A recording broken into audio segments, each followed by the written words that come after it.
పెద్ద నోట్ల రద్దు, చిన్న నోట్ల కొరత ఈ సమస్యను అధిగమించేందుకు ఆన్లైన్ లావాదేవీలకు అలవాటు పడుతున్నారు ప్రజలు.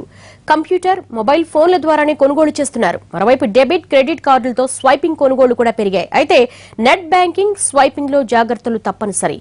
ఏమాత్రం ఏమరపాటుగా ఉన్నా మీ డబ్బు గోవిందా.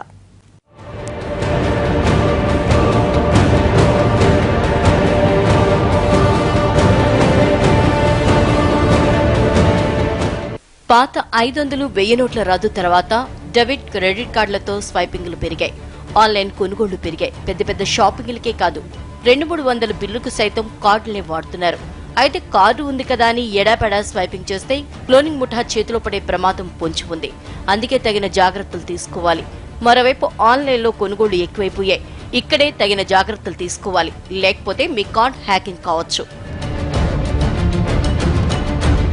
సైబర్ క్రైమ్ ఎప్పటి నుంచో వినిపిస్తున్న మాట.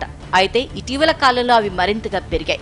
ప్రధాన నగరాలు, పట్టణాల్లోనే కాదు, మండల కేంద్రాలు, పంచాయతీల్లో కూడా కార్డుల వాడకం పెరిగింది. దీంతో క్లోనింగ్ ముఠాలు, సైబర్ నేరగాళ్లు మెదడుకు పనిచెప్తున్నారు. కార్డులకు సంబంధించి సెక్యూరిటీ అలర్ట్స్ పాటించకపోతే మీ కార్డు మీ వద్దే ఉన్న డేటా సైబర్ నేరగాళ్ల చేతిలోకి పోతుంది. ఆ డేటాతో కార్డును క్లోనింగ్ చేస్తారు. అంటే కార్డుకు బదులు మరొక కార్డు అన్నమాట. దీంతో దర్జాగా షాపింగ్ చేస్తారు, ఆన్లైన్లో కొనుగోలు చేస్తారు. అంటే బిల్లు మీది, మజా సైబర్ నేరగాళ్లదన్నమాట. కార్డు క్లోనింగ్ చేసే ముఠా ఎక్కువగా షాపుల్లో కలియదిరుగుతూ ఉంటాయి. చైనా నుంచి దిగుమతి చేసుకున్న స్కిమ్మింగ్ విషయాలతో డేటాను ట్రాప్ చేస్తున్నాయి. ఇందుకు షాపింగ్ మాల్స్ లో ఏజెంట్లను నియమించుకుంటాయి. కొన్ని కార్డుల డేటా ఇచ్చినందుకు తగిన ప్రతిఫలం ఆ ఏజెంట్లకు ముఠ చెప్తారు సైబర్ క్రైమ్ ముఠాలు. జనరల్గా ఏం చేస్తుంటే రెస్టారెంట్కి వెళ్ళినప్పుడు మన దగ్గర ఉండే కార్డుని సర్వర్కి ఇచ్చేసేసి బిల్ చేసుకురామని చెప్పేసి మనం వాళ్ళకి అప్పచెబుతూ ఉంటాం. అతను తీసుకువెళ్ళేటప్పుడు ఆటోమేటిక్గా ఇక్కడ మ్యాగ్నెటిక్ స్ట్రిప్ అనేది బ్లాక్ కలర్ స్ట్రిప్ అని చూసారా, దీంట్లో మన card number, name, expiry date, everything vital information మొత్తం ఉంటుంది. సో అతను తీసుకువెళ్తూ జేబులో ఉండే స్కిమ్మర్తో ఇలాగ ఒకసారి అన్నాడంటే కనుక ఆటోమేటిక్గా దీంట్లో ఉండే డేటా మొత్తం, ఎలక్ట్రానిక్ ఫార్మేట్లో ఉండే డేటా మొత్తం స్కిమ్మర్లో ఉండే ఒక మెమరీలోకి కాపీ అయిపోతుంది.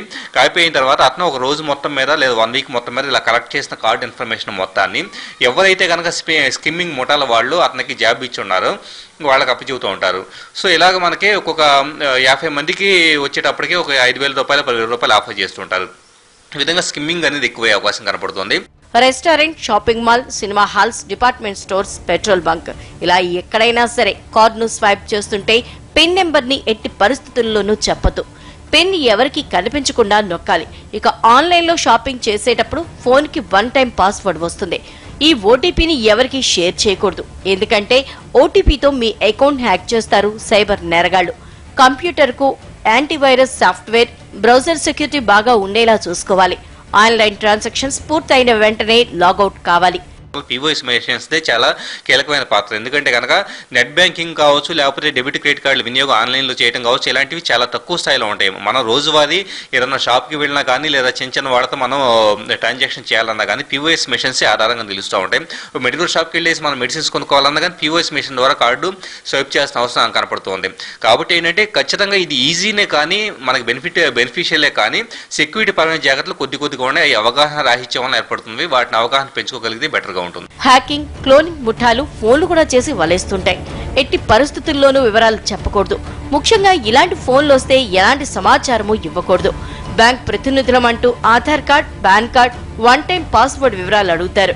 క్రెడిట్ లిమిట్ పెంచుతున్నాం, కార్డ్ పిన్ నెంబర్ చెప్పండి అంటూ చాలా మర్యాదగా అడుగుతారు. డెబిట్, క్రెడిట్ కార్డ్ వెనకాల ఉండే CVV నెంబర్ డీటెయిల్స్ చెప్పమని వేధిస్తారు. కానీ మీరు ఇవేవి ఎవరికి చెప్పకూడదు. చెప్పారో మీ ఖాతా ఖాళీ. ఇవి మాత్రమే కాదు, పిన్ నెంబర్ ని ఎట్టి పరిస్థితుల్లోనూ కార్డు మీద రాయకూడదు. పొరపాటున కార్డు పోతే దాన్ని చేజిక్కించుకునే వాళ్ళు ఆ పిన్ సహాయంతో షాపింగ్ చేసే ప్రమాదం ఉంది. పబ్లిక్ ఏరియాల నుంచి, ముఖ్యంగా ఫ్రీ వైఫై ఏరియాల నుంచి ఆన్లైన్ లావాదేవీలు అస్సలు చేయకూడదు. ఎందుకంటే కార్డు సమాచారాన్ని చోరీ చేయడానికి బాక్స్ ను ఉంచుతారు సైబర్ నేరగాళ్లు.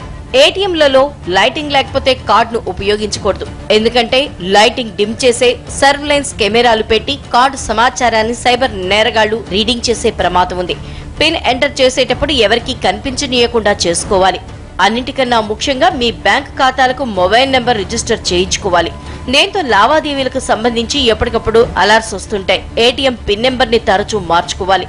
పిన్ నెంబర్లను మొబైల్లో ఫీడ్ చేయకూడదు. దుర్వినియోగం అయింది అనే అనుమానం వస్తే వెంటనే బ్లాక్ చేయాలి. కాలపరిమితి ముగిసినా కార్డులను ఇష్టారాజ్యంగా పడేయకుండా ముక్కలు ముక్కలు చేసి వేరువేరుగా పడేయాలి. కస్టమర్ పిన్ నెంబర్ అడిగినప్పుడు వీలైనంత వరకు ఆ మిషన్ ని తీసుకొని, అందుకే మీకు ఇక్కడ ఒక క్యాప్ పెట్టాం, సో ఆ మిషన్ తీసుకొని వాలెట్ పిన్ నెంబర్ టైప్ చేసుకోవడం మంచిది. ఎందుకంటే ఇప్పుడు ఇలా క్యాప్ ఎందుకు పెడతాము అంటే, జనరల్గా స్వైప్ చేసినప్పుడు స్లిప్ పైన మీ యొక్క డెబిట్ కార్డు కానీ క్రెడిట్ కార్డు నెంబర్ వచ్చేస్తుంది.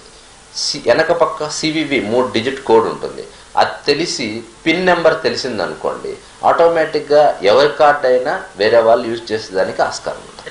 డెబిట్ క్రెడిట్ కార్డుల వాడకం, ఆన్లైన్ ట్రేడింగ్, స్వైపింగ్ లో అన్ని రకాల జాగ్రత్తలు తీసుకోవాలి. ఏమాత్రం ఏవరపాటుగా ఉన్నా కార్డ్ క్లోనింగ్ అయ్యే ప్రమాదం ఉంటుంది. లేదంటే మీ కార్డ్ డీటెయిల్స్ తో కొనుగోళ్లు జరిగిపోవచ్చు. అందుకే సెక్యూరిటీని తప్పకుండా పరిగణలోకి తీసుకోవాలి.